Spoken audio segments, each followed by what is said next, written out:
Harapan Anies Baswedan soal ekonomi DKI tumbuh 7% pupus. Masa jabatan Gubernur DKI Jakarta Anies Baswedan berakhir pada 16 Oktober mendatang.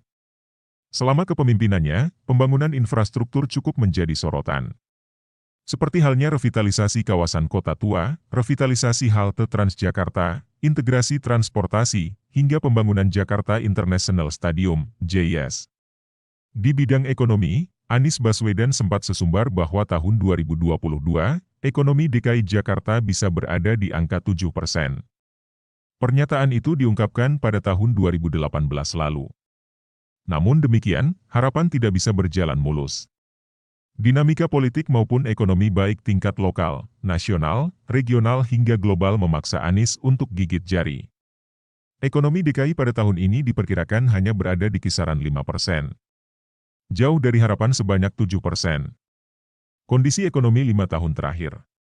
Anies memulai pemerintahan mewarisi kepemimpinan Basuki Cahayapurnama alias Ahok.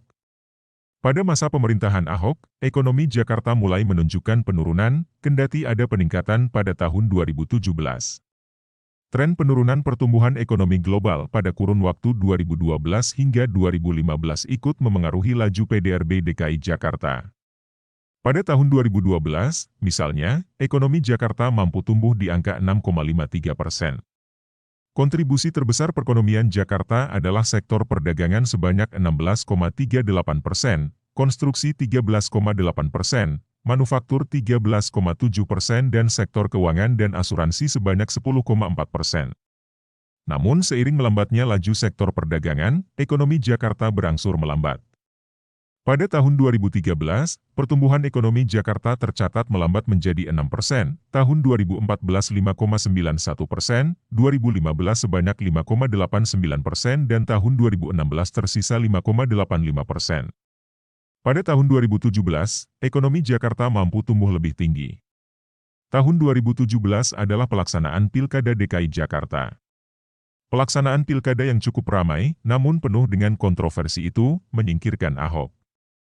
Pemimpin Jakarta berganti Anies Baswedan.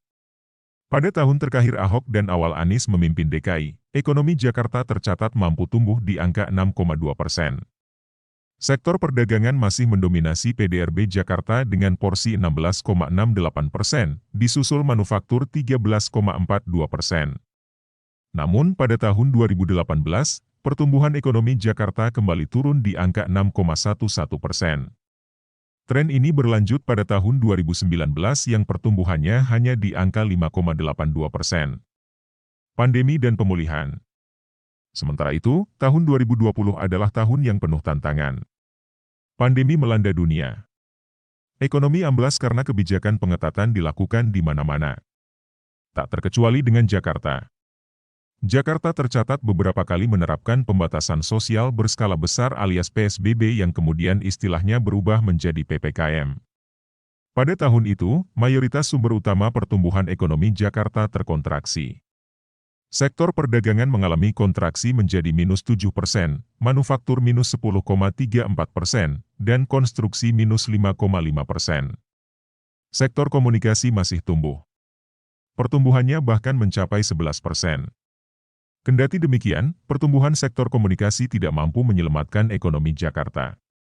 Alhasil, ekonomi Jakarta pada waktu itu realisasinya minus 2,39%.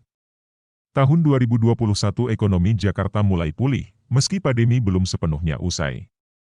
Aktivitas ekonomi yang semula minus kembali mengarah ke angka positif. Sektor perdagangan mampu tumbuh di angka 12%. Manufaktur tumbuh di angka 11%. Ekonomi Jakarta tumbuh di angka 3,56%. Pada tahun 2022, mobilitas di Jakarta mulai meningkat dan berdampak pada kinerja ekonomi pada kuartal Februari 2022 yang mampu tumbuh di angka 5,59%.